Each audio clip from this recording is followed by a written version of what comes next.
Pues vamos a empezar entonces la presentación.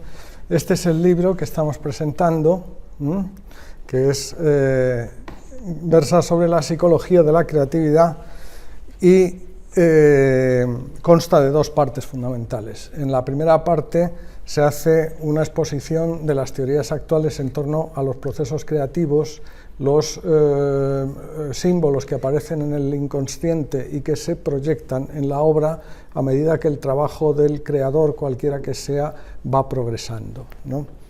Entonces, eso hay estudios muy relevantes desde el principio del siglo XX, que es cuando comienzan los estudios de psicología de la creatividad, y uno de los más interesantes en los que yo me he basado es el de un autor que se llama Anton Ehrenzweig, que es concretamente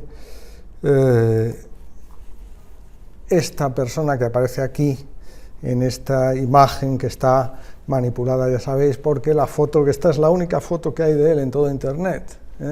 Es un intelectual austriaco que se tuvo que marchar a Austria cuando la invasión de los nazis por parte de Hitler, la invasión de Austria que hicieron los nazis, se nacionalizó inglés, y es a partir de la segunda mitad del siglo XX cuando empiezan unos estudios de psicología del arte que son muy interesantes y muy importantes en un libro que él publicó que se llama El orden oculto del arte. Ese libro está editado actualmente en España, se puede encontrar, y es de los trabajos más interesantes que hay sobre los procesos de la creatividad.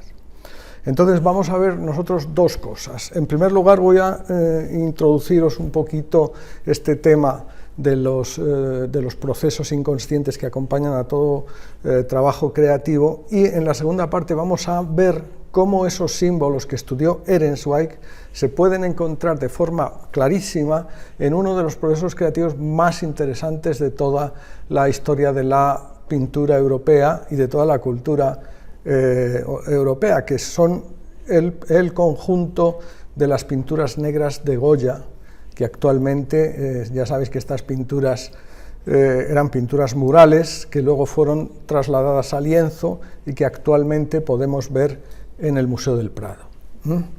Entonces vamos a empezar, como digo, con las fases de la creatividad y los símbolos que aparecen. En primer lugar hay que decir que todo trabajo creativo comienza cuando se detecta una carencia que es necesario superar, o cuando alguien se propone la estructuración de un determinado concepto a través de un lenguaje artístico, el que sea, da igual que sea una pintura, que sea una obra musical, que también pasa exactamente lo mismo, una obra literaria, incluso la ciencia tiene también los mismos procesos creativos.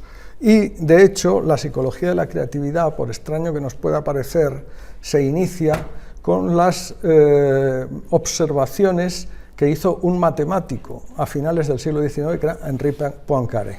Este matemático observó que se producían los descubrimientos que él encontraba en sus investigaciones no en el momento de estar trabajando, sino en los momentos de relajación. Entonces se dio cuenta que ahí había la intervención, que ahí se producía la intervención de un sector de la psiquis, de la psique del investigador, que no es la conciencia, es decir, el sector inconsciente de la mente humana, ¿no? A partir de ahí, este señor da una conferencia en París, y a partir de ahí se inician los estudios de psicología del arte.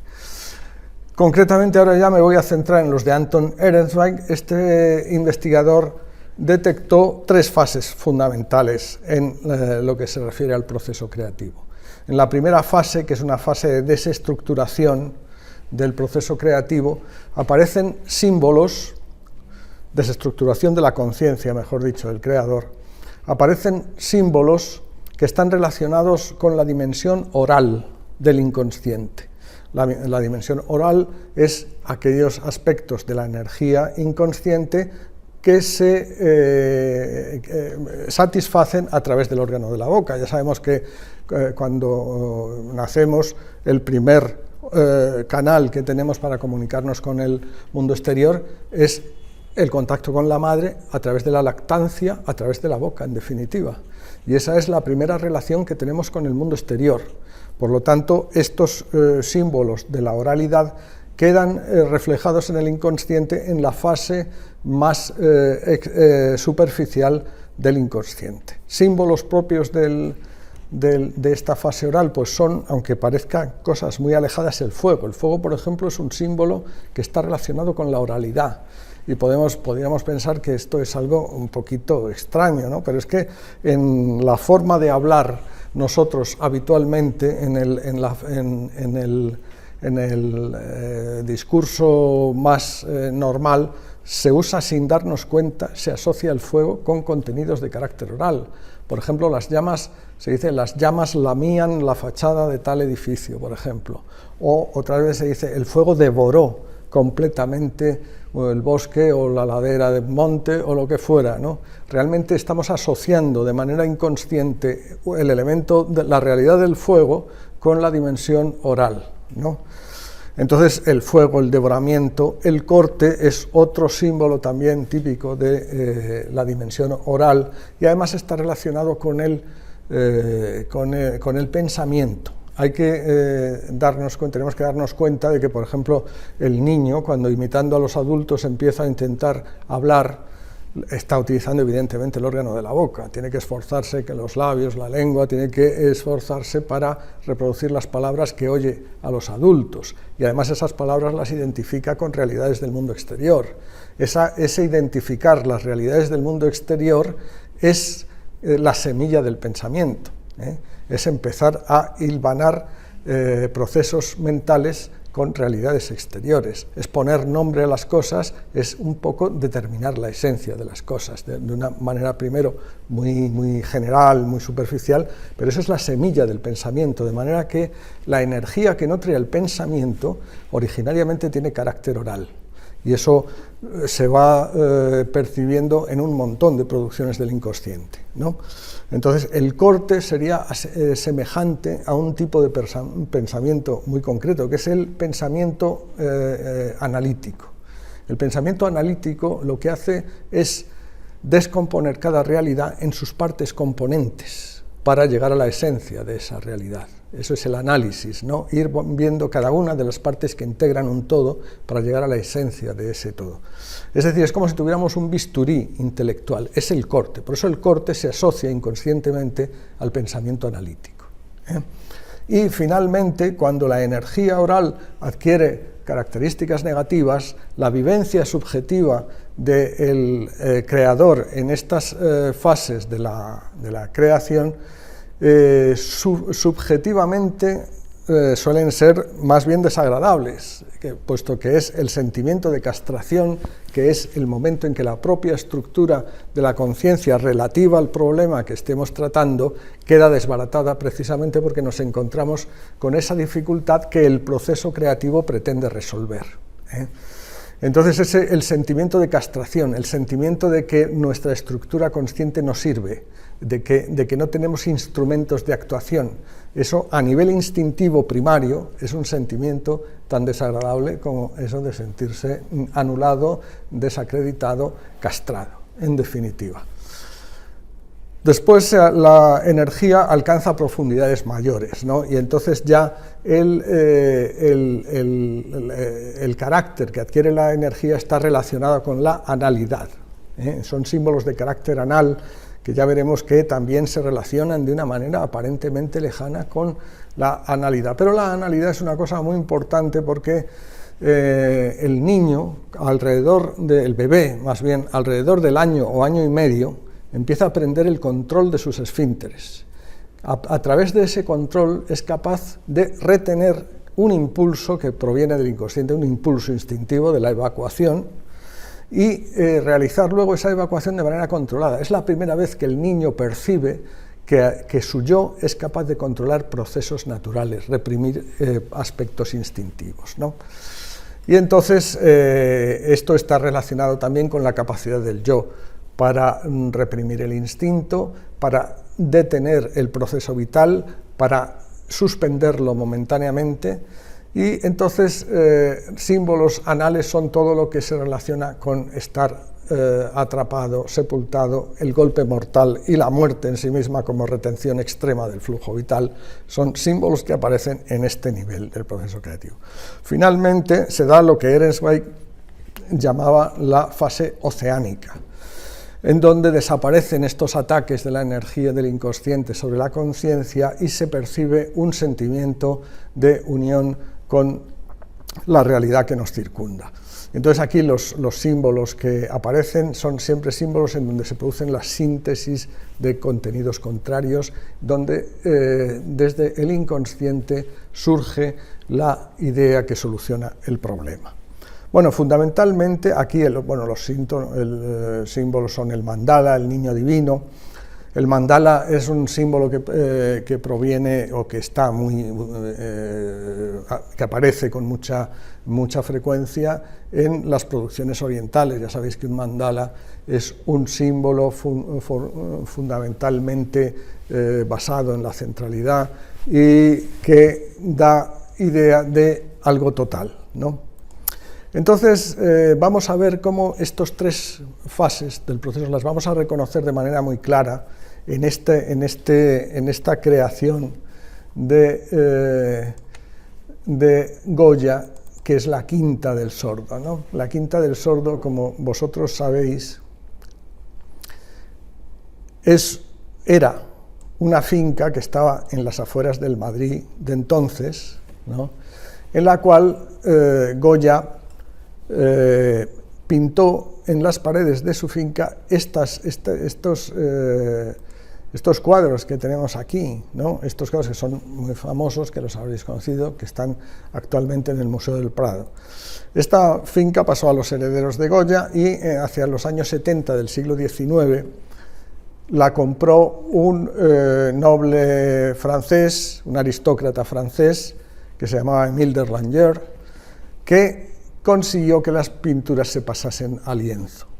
Contrató al conservador jefe, al restaurador jefe del Museo del Prado de aquel entonces, que era un pintor que se llamaba Martínez Cubels, y este pintor hizo un trabajo increíble, dificilísimo. Bueno, hoy en día se hace, pero en aquel siglo XIX había muchos menos medios que actualmente.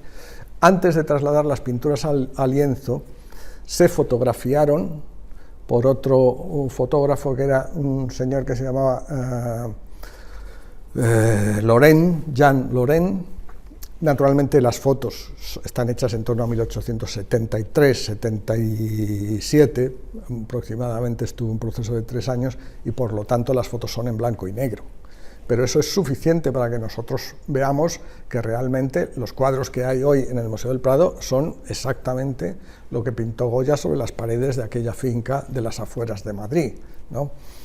De manera que este trabajo lo podemos ver hoy pasado a lienzo, pero originariamente eran pinturas murales que estaban en las 2 salas principales de su casa de campo. Estas son las pinturas, supongo que las habréis conocido muchas veces, ¿no? Y esta es muy conocida también, en fin, son muy conocidas. Vamos a ver cómo en estas pinturas se reconocen esos símbolos que hemos dicho,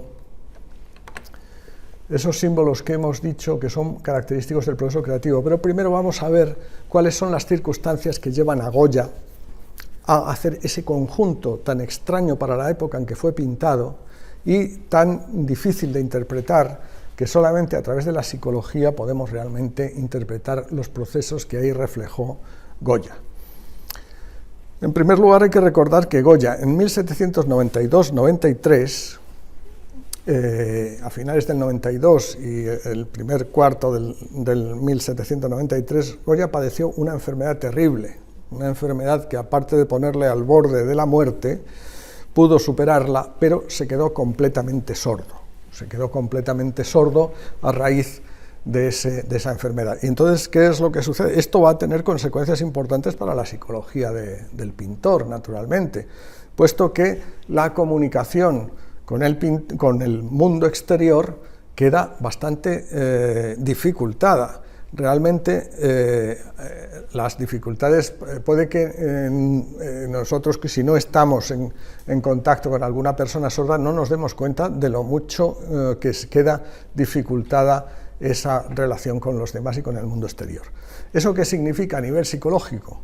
Pues que hay una cantidad, un volumen de energía psicológica, que queda bloqueada, que ya no tiene salida al mundo exterior, y entonces va a introvertirse y va a animar las imágenes del mundo inconsciente del pintor. Pero, ¿qué sucede? Claro, esto naturalmente puede producir determinados desajustes internos, pero Goya encuentra una vía de escape para esta tensión interna que se produce precisamente por el hecho de que hay un canal que nos comunicaba con el mundo exterior que ha quedado bloqueado. Entonces Goya encuentra la forma de dar salida a esos. Si tenéis alguna cuestión que plantear en cualquier momento podéis preguntar y lo que queráis, Pero en principio lo que estamos viendo es que esa corriente de energía que ha quedado bloqueada por la sordera, por la dificultad para establecer comunicación en el mundo exterior, se va a introvertir. Y se va a introvertir y va a activar la energía inconsciente. Pero Goya, a través de dibujos y grabados, consigue exteriorizar esta energía a través de sus composiciones de grabados y dibujos. Y entonces tenemos que, con anterioridad a la enfermedad, Goya utilizaba el dibujo exclusivamente como apoyo para sus composiciones al óleo, sus composiciones más importantes. Sin embargo, a partir de la enfermedad tenemos toda una serie de álbumes de dibujos y de grabados en donde recoge su propia fantasía, lo que nosotros hoy consideraríamos la fantasía inconsciente del pintor. Y entonces vamos a ver cómo la primera colección de grabados en donde se refleja esta situación nueva de Goya es la de los Caprichos, que es una de sus colecciones más conocidas. Son 80 grabados de varios temas. Hay algunos temas que son simplemente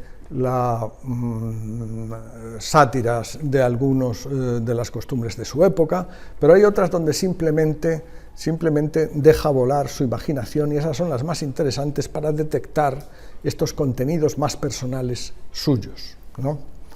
Este grabado, que es súper conocido, lo habréis visto muchas veces, El sueño de la razón produce monstruos, nos da unas claves muy interesantes, porque aparentemente aquí tenemos al pintor, esto parece que está adormecido sobre su mesa de trabajo, y detrás de él surgen estos cantidad de seres, animales inquietantes, quizás con cierto carácter negativo, que evidentemente son los representantes de los contenidos irracionales de la psique profunda del propio pintor, ¿no? Entonces parece que está advirtiendo de que hay un mundo peligroso detrás de la conciencia, y en cierto modo tiene sentido, y eso estaría en consonancia con las teorías de la Ilustración de su tiempo, con las que él estaba muy de acuerdo. Él era partidario de los ilustrados de su época, que eran seguidores de cualquier contenido estrictamente racional, ¿no? Entonces él parece que nos está advirtiendo de que cuando la conciencia se obnubila, surge un mundo completamente irracional desde detrás de la conciencia, ¿no? Sin embargo, hay una cosa interesante. Si nos fijamos en esta esquina, esta lechuza que tenemos aquí, parece que está ofreciendo al pintor este lápiz o este buril o esta pluma, que es uno de los instrumentos de trabajo que él usa habitualmente. De manera que de alguna manera él está diciendo que, a pesar de que este mundo irracional puede ser inquietante y peligroso, sin embargo es un mundo que es muy importante para el arte. Y concretamente, con respecto a este grabado, se han conservado una serie de afirmaciones, pseudo-explicaciones, por parte de Goya, en donde nos dice lo que cada uno de ellos significa.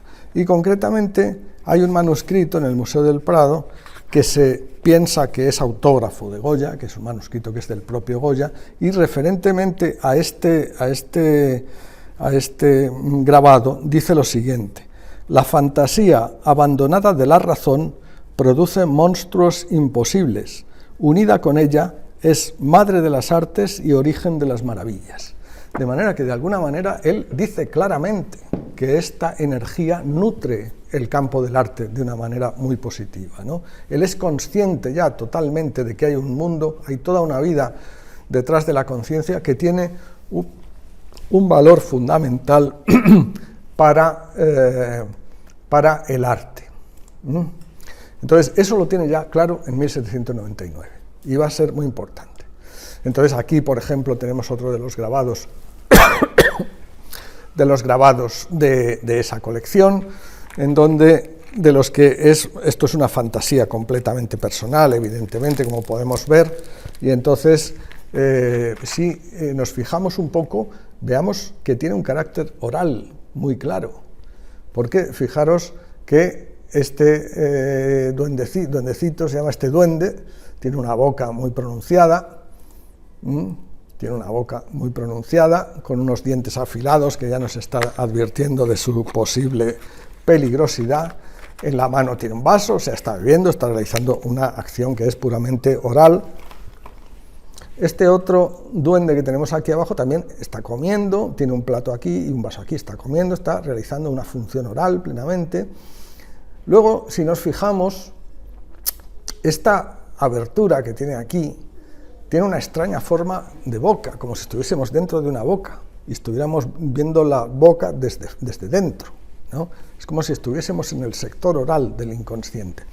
Esta mano tan desarrollada, interpretada desde el punto de vista simbólico, significa que esa vida que representa el duende, que es la vida inconsciente, está muy activada.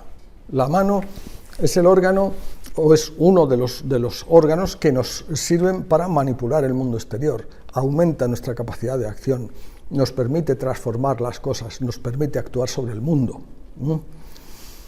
Entonces, es esa facultad de acción la que está engrandecida, es decir, se ha activado el sector inconsciente de su propia mentalidad, ¿no?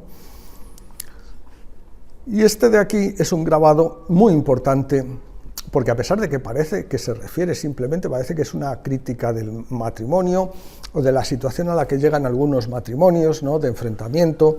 En aquella época tenemos que pensar que había muchos matrimonios que estaban concertados por las familias, que se contraían cuando los contrayentes apenas se conocían y que terminaban en unas disfuncionalidades muy grandes, ¿no? Si nos fijamos, además, este personaje masculino que tenemos aquí se parece mucho a Goya. Entonces, es el personaje masculino del matrimonio y este es el personaje femenino. Estos, en realidad, sabiendo que Goya en ese momento se permite dejar aflorar los contenidos de su fantasía más inconsciente, tenemos que interpretarlo de manera simbólica. Y en ese sentido, el grabado, el personaje masculino, representa la conciencia del yo, el aspecto consciente de la personalidad del pintor. De hecho, al retratarse él, el matrimonio real de Goya era un matrimonio que no tenía ningún problema, no tenía nada que ver con esta situación que está aquí representada. Él estaba casado con la hija del que fue su maestro, se llamaba Josefa Valleo, y era un matrimonio perfectamente avenido que nunca tuvo ningún problema, de manera que él no está hablando de sí mismo, no está hablando de su realidad exterior en el matrimonio, está hablando de una situación interior suya. Esto hay que interpretarlo simbólicamente. La muchacha es la representante del alma y de lo inconsciente, de una estructura inconsciente que Jung llamaba el arquetipo del ánima, ¿eh? Entonces son esos dos elementos principales de la personalidad psíquica de Goya, están enfrentados, no hay coordinación entre ellos. ¿Y esto qué significa exactamente? Bueno, significa que la conciencia y el yo es la que a través de la voluntad intenta imponer a toda costa sus metas y sus objetivos. Entonces, Goya era indudablemente una personalidad muy voluntariosa y muy ambiciosa, que consiguió grandes metas en su vida porque en la carrera oficial de todo pintor de aquel tiempo, él alcanzó las cotas más elevadas.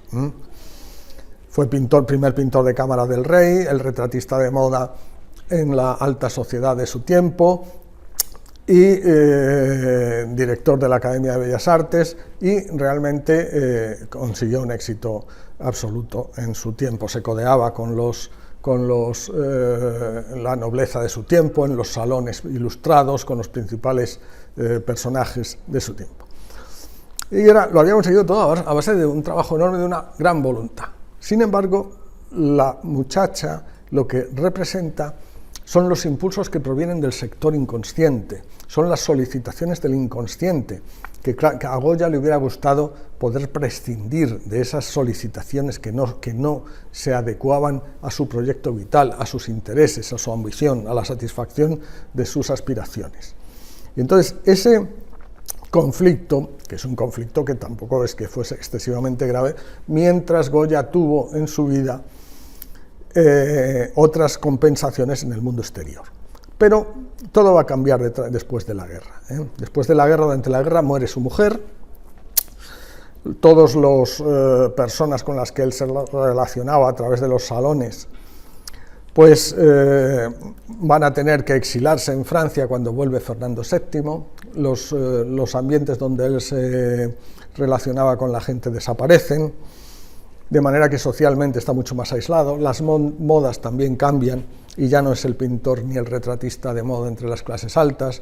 Fernando VII tampoco le gustaba demasiado el talante de Goya y no le encargaba muchos trabajos. Entonces, profesionalmente tampoco está muy boyante, y en cuanto a su vida más personal, la vida familiar, ya hemos dicho que su mujer muere durante la guerra. Con su hijo, que ya estaba casado y tenía un nieto, con su hijo tiene ciertas desavenencias, se lleva mal con la nuera. O sea, personalmente tampoco está bien, aunque él parece que rehizo su vida con una mujer que se llamaba Leocadia Weiss, pero no sabemos muy bien si era su ama de llaves o realmente ellos tenían una vida de pareja, más propiamente una vida de pareja, ¿no? Eso no lo sabemos, pero en cualquier caso, aunque tuviesen una vida más íntima, esta mujer era también terriblemente voluntariosa, era extraordinariamente hasta el punto de que se metía en política, que eso para una mujer en el siglo XVIII no es lo mismo que hoy en día. Realmente era una mujer con un carácter muy fuerte, o sea que también en sus relaciones más íntimas en su casa tenía ciertos problemas. Tenemos un documento de un amigo de Goya, que era el embajador de Suecia, que le visitaba en estos años de posguerra, y decía concretamente, el embajador de Goya, el amigo de Goya, que era embajador de Suecia, en su diario anota las siguientes frases, después de una visita de estos días, ¿no? Dice: Goya está viviendo con estrechez, lo cual es también atribuible a su curioso estado mental y a sus caprichos. Y más adelante dice que la nuera, le trataba muy mal, llegando a negarle lo necesario. Realmente la vida íntima, la vida más personal de Goya con su familia tampoco era muy positiva, que digamos, ¿eh? De eso parece. Todo esto que supone, pues que esa activación de la energía inconsciente que ya habíamos visto en los grabados ahora se va a volver casi muy negativa. Aquí tenemos este grabado en donde esa vida inconsciente está representada por este fantasmón de un tamaño desproporcionado, lo cual indica una activación muy importante de esa energía inconsciente que está a punto de desbaratar a lo que son los representantes de la conciencia, que son estos soldados que hay aquí. Y este grabado, si nos fijamos, es un grabado equivalente al que hemos visto antes del personaje masculino y la muchacha atados por la espalda. Es el mismo grabado, es un personaje masculino y otro femenino, pero ahora no están atados, sino que están fundidos y además tienen carácter monstruoso, lo que quiere decir que el problema ha empeorado enormemente. Si nos fijamos en los pies, los dos personajes tienen dos pies dobles, pero enfrentados, que tiran cada uno en lados contrarios. Eso indica un conflicto a nivel del instinto muy acentuado, ¿eh? De manera que la situación, ya es terrible, porque esto es la representación del instinto esto es el ánima como elemento intermedio entre conciencia e inconsciente que está a merced de un instinto desatado. Aquí no hay control ninguno, y veamos en el fondo esta cabeza de una rata que está devorando a la esa. Realmente esto significa que pasó por épocas de verdadero apuro, de verdadera presión interna, de verdadero problema, a nivel ya un poquito grave. Entonces, en esta situación, Goya se compra la Quinta del Sordo, ¿no? Que es una casita. Esta es una representación, una maqueta que se encontró no hace demasiados años, está hecha unos años después de la muerte de Goya, y entonces resulta que se pusieron a buscar, bueno, pues vamos a ver si encontramos la Quinta del Sordo. Bueno, pues ahí estaba la Quinta del Sordo, es esta casita que se ve aquí. No era una casa demasiado grande, ¿eh? Esta es la parte habitable. Esto era un pequeño jardincillo que hay aquí delante, estos son las cocinas, y aquí hay pues una serie de cobertizos y de casas de labor para las herramientas de una pequeña huerta que había aquí. No es una casa muy grande. El caso es que en planta era más o menos así. Si uno entraba por aquí,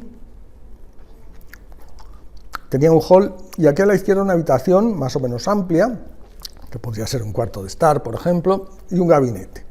Luego se subía a la cocina, si era un poquito más grande y tal, pero vamos, se subía por la escalera a la planta de arriba, y en la planta de arriba había otra habitación amplia, y luego estos 4 cuartos más pequeñitos que podrían ser de dormitorios.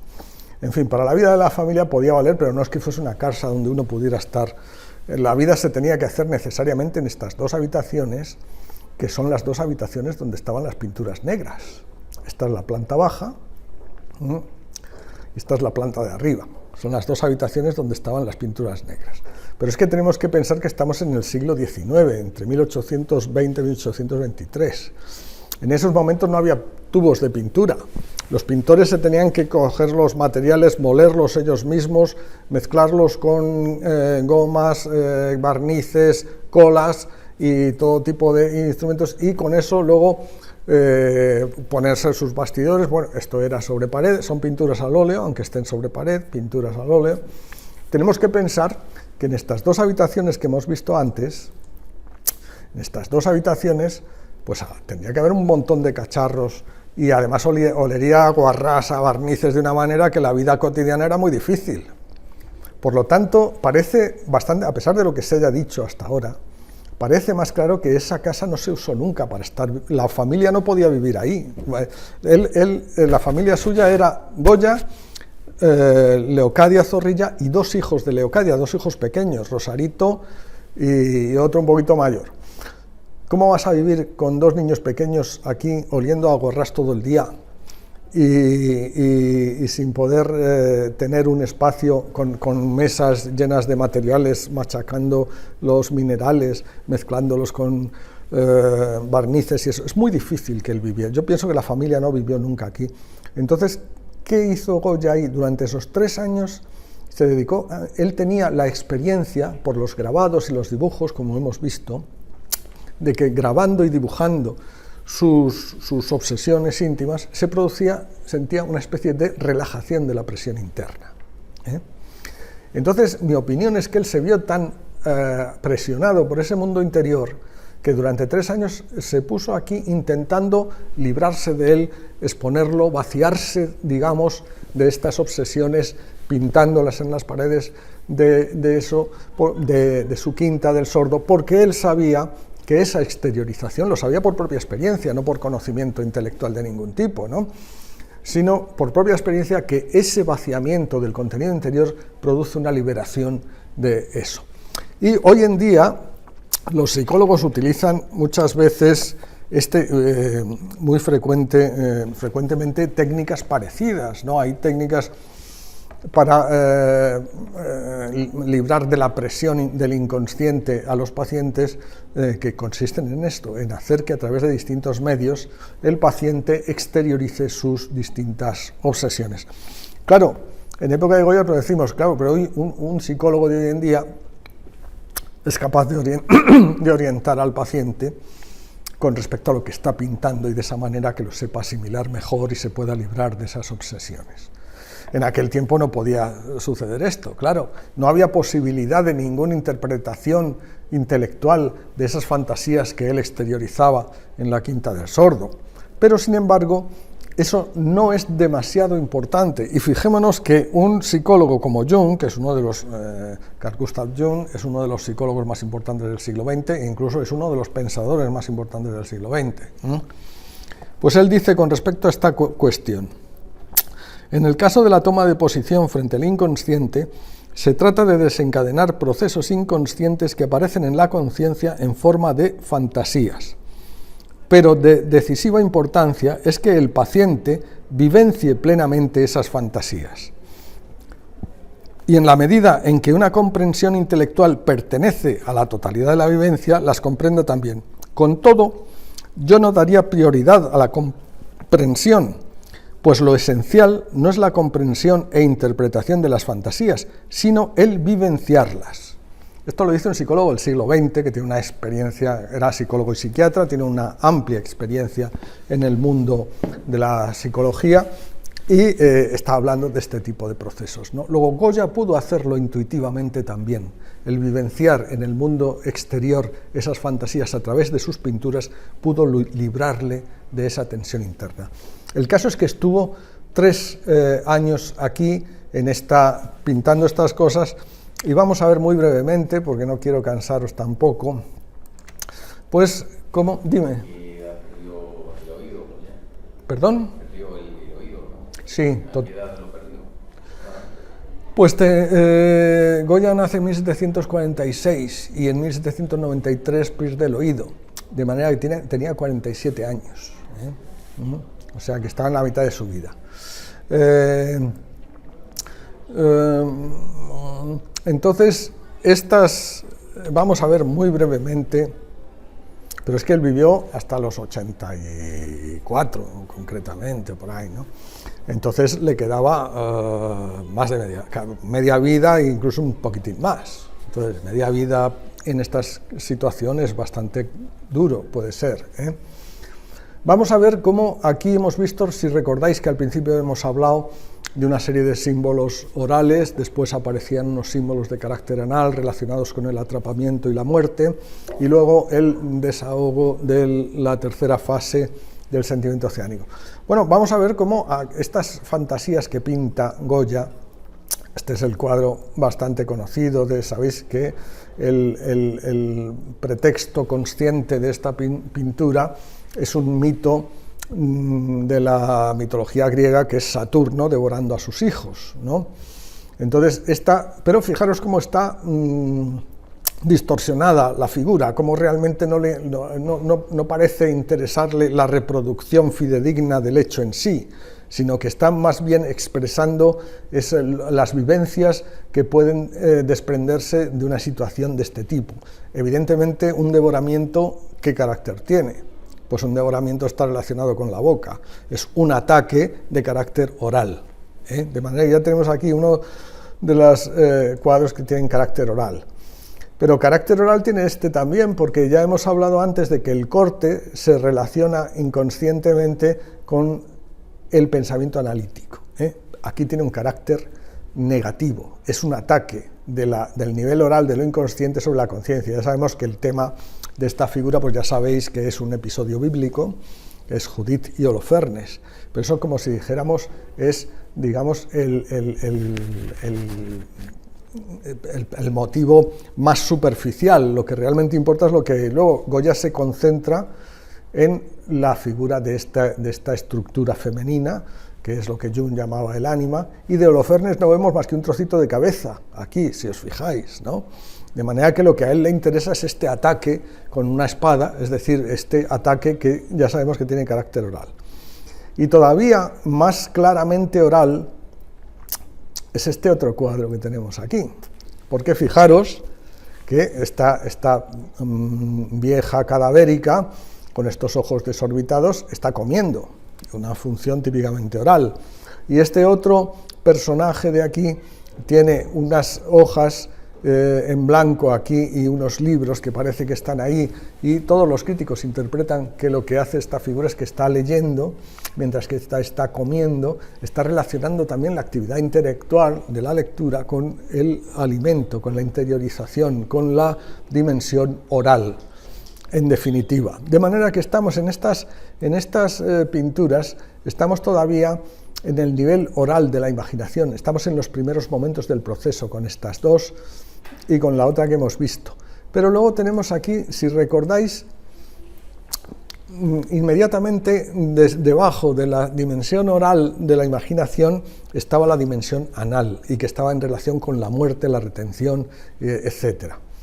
Y este cuadro es Leocadia Zorrilla Galarza, Leocadia Weiss, la compañera o ama de llaves del pintor, apoyada en una tumba y vestida de luto, con eso, de manera que mayor relación con la muerte no puede haber. Estamos lógicamente también en el nivel más profundo del inconsciente colectivo, del inconsciente personal. Estamos en el nivel anal. Ya los demás cuadros tienen una estructura tan claramente arquetípica. Hay un arquetipo que Jung llama la sombra, que es el arquetipo del mal. Este es el principio del mal que Goya había conocido a través de sus vivencias, a través de la guerra, que sale aquí pues como algo que todavía está pendiente de asimilación por parte de Goya, ¿no? Goya ha vivido tal cantidad de brutalidades en la guerra que es que todavía no ha sabido asimilarlas. Aquí salen a través de este símbolo de la sombra, que es el arquetipo del mal, ¿no? Entonces, finalmente, en la parte superior también tenemos un montón. Claro, no me puedo entretener en todas las pinturas porque nos tiraríamos aquí hasta las 12 de la noche, ¿no?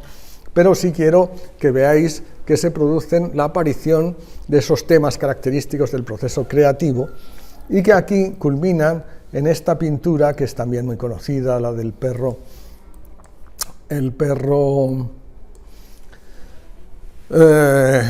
semi-enterrado que está saliendo.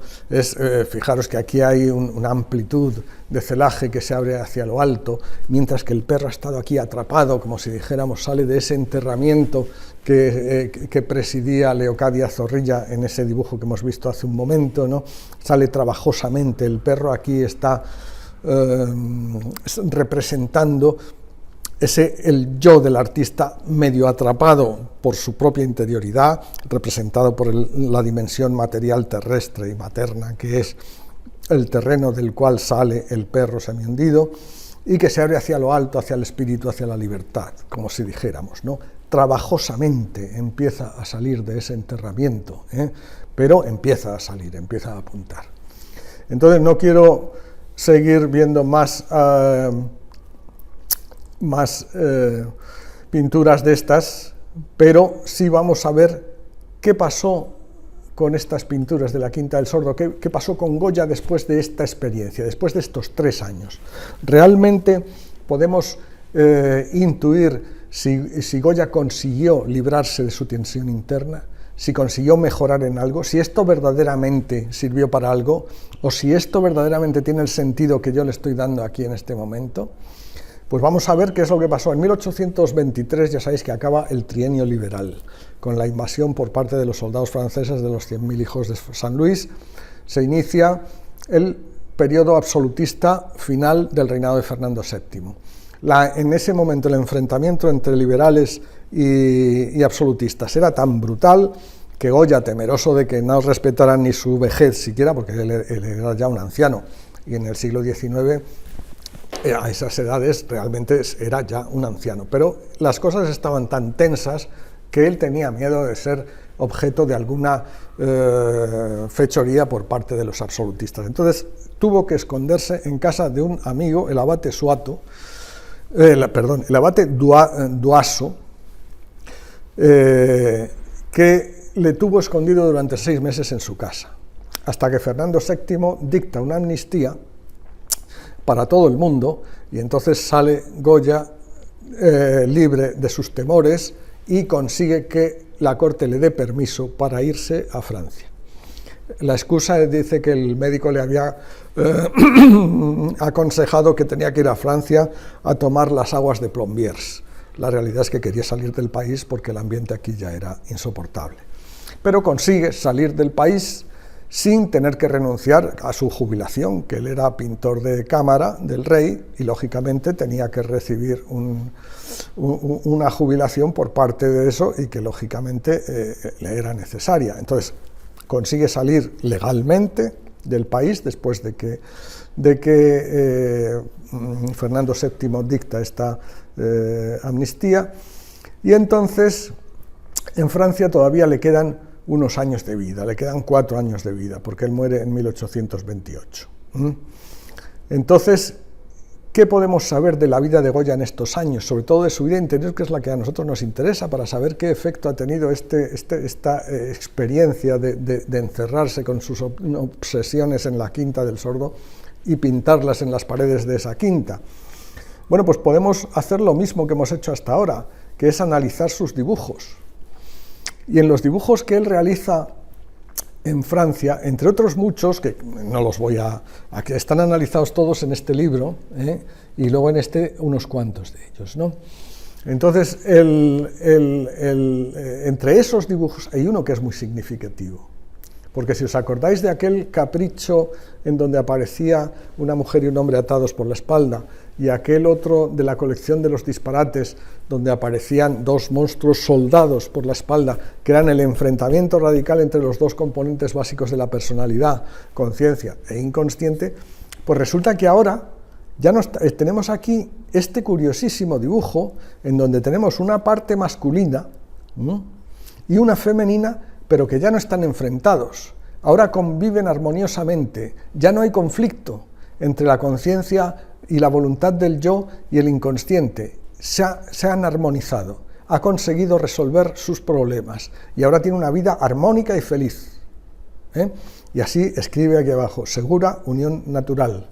Ahora ya no hay conflicto, no hay enfrentamiento, hay esa segura unión natural que nos dice que Goya terminó su vida de forma feliz, ¿no? Aquí vemos una comparativa de los tres grabados, ¿no?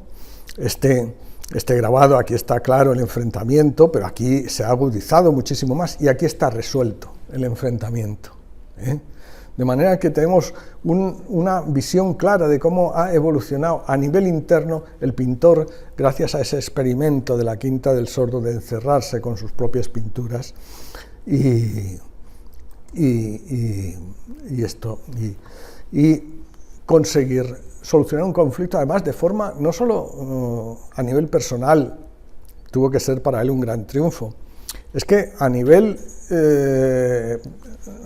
nuestro, de estudio nuestro, tenemos que pensar que esto es verdaderamente importante, que una persona intuitivamente sea capaz de captar la necesidad más profunda de su personalidad inconsciente, ir solucionar un problema que había llegado a tener cotas muy fuertes de obsesión, pues realmente nos da un poco la talla de este personaje que, más allá de su gran categoría como pintor, realmente tenía una intuición prodigiosa y una capacidad enorme para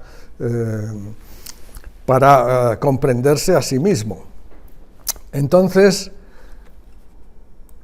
aquí tenéis, este es el último número de la revista de Occidente, no sé si la habéis visto alguna vez, es una revista que fundó Ortega y Gasset en los años 20, o quizá antes de los años 20 del siglo XX también, y que se sigue editando ahora, y en el número de febrero de este año, de febrero del 25, se publica un artículo del cual soy autor, en donde hago un resumen de esto que os he contado aquí, ¿no? Y queda publicado ahí en esa revista de Occidente, cuyo número no os puedo enseñar directamente porque no me han llegado todavía los ejemplares, pero está a disposición del que la quiera comprar, tanto por internet como en la Fundación Ortega Marañón, que está cerca de la calle Fortuny, si sabréis, ¿no? Bueno, y con esto, pues si queréis, tenéis alguna pregunta o queréis hacer alguna observación, pues aquí estoy para lo que queráis, ¿de acuerdo? Aparte de Goya, ¿hay algún otro pintor que tenga un significado.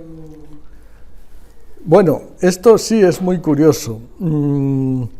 Es realmente pintores, hay muchos pintores en donde siempre se desliza símbolos aquí y allá, pero un proceso tan claro como este, solo que yo sepa, hay un pintor, que es un pintor inglés, que se llama William Blake, era pintor y poeta, que tiene también unos dibujos que son equiparables en profundidad, que son procesos también suyos personales de evolución, ¿no?, que tienen en profundidad, son equiparables a los de Goya.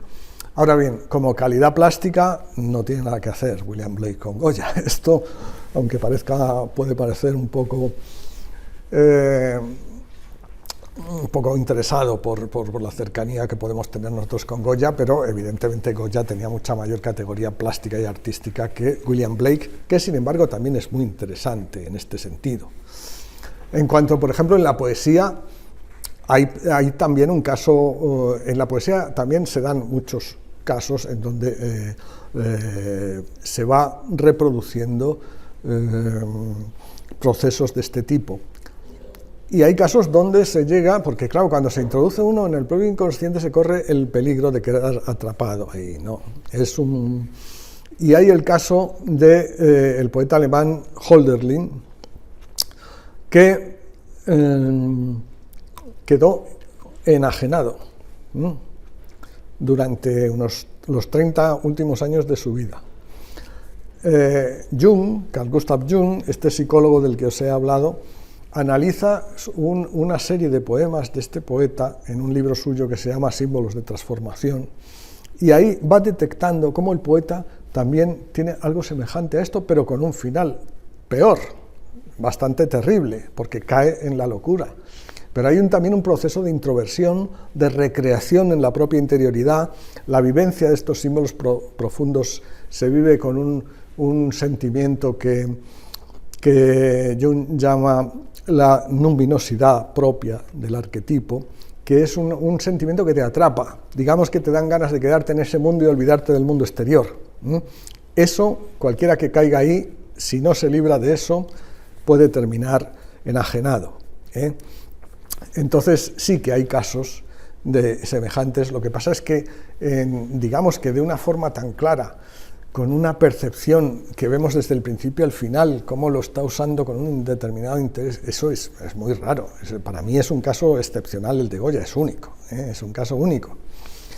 Y bueno, en el Museo del Prado están un poco, las pinturas negras están arrinconadas un poco en una sala de un extremo, en todas juntas en la misma sala. Para mí no es la mejor forma de exponerlas, sino deberían de exponerse un poco respetando la situación original de las pinturas, que es esta que yo he reproducido aquí en estos gráficos que os estoy enseñando, ¿no?, y que se conoce perfectamente cómo estaban las pinturas porque están fotografiadas, ¿no? Pues no veo yo por qué no se pone un poquito más de interés y se exponen tal como el pintor las hizo, en dos salas diferentes, y que se pueda apreciar un poco este proceso de introversión que tienen las pinturas, ¿no? Pero bueno, pues el Prado ahí las tiene y ya está, y eso es lo que hay, ¿no? Entonces, pues nada, ya os digo, así, si tenéis alguna otra cuestión. En toda expresión artística y pintura, escritura, etcétera, se puede decir, bueno, soy yo, ¿no?, que habla plasmado nuestro inconsciente, ¿no? Sí. De alguna manera, ¿no? Sí. ¿Qué decir, no? En general, sí, en general el inconsciente, ¿no? Sí. El autor, ¿no? Exactamente. Claro, también es cierto que hay distintas, como todos sabemos, hay infinitas variaciones de arte, en el arte plástico y en cualquier otro arte. Hay algunos pintores más volcados en su mundo interior, donde saben más cosas, y hay otros pintores más volcados en el mundo exterior, y entonces aparecen menos símbolos. Pero en general, incluso en los que se vuelcan en el mundo exterior, siempre hay algo que se desliza del propio inconsciente. Siempre hay algo que se desliza y se puede analizar en esas pinturas. Eso casi siempre, prácticamente. ¿De acuerdo? El traslado de los murales a cuadro, Sí. ¿eso quién lo hace? ¿Goya o No. el restaurador? Sí, el restaurador Goya había muerto ya hace años. O sea, realmente Goya muere en 1828, la finca la hereda a su hijo y luego su nieto Mariano.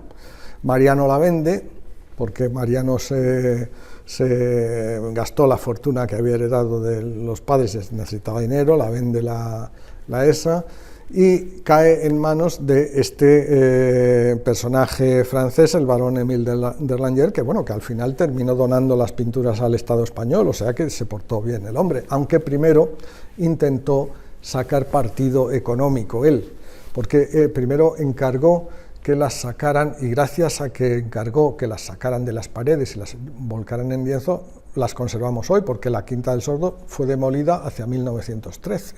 O sea que nos hubiéramos quedado sin saber este prodigioso proceso creativo que es de verdadero interés.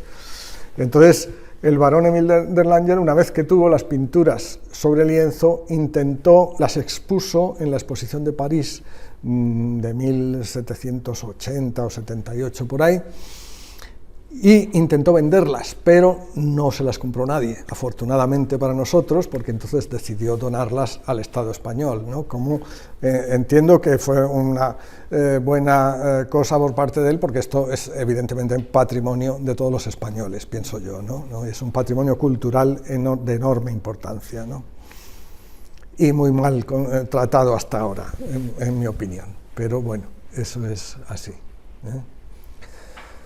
Pues bueno, entonces vamos a dar por terminada aquí la charla, y si os interesa alguno de los libros, aquí los tenéis, y en cualquier caso en mi página web también están, y en cualquier cosa también tenéis ahí mi correo electrónico, y pues si queréis saber alguna cosa o cualquier cosa, pues me podéis escribir a través de mi correo electrónico. Bueno, esta es mi página web, aquí tenéis todos los libros que yo he publicado hasta el momento, que hay algunos, ahora estoy trabajando sobre la película de Buñuel de Un perro andaluz, y aquí tenéis pues todos los libros. Este es uno sobre un pintor inglés, que es Bacon, sobre Picasso también he escrito, y bueno, pues aquí todo lo que os interese, ahí lo podéis ver, ¿de acuerdo?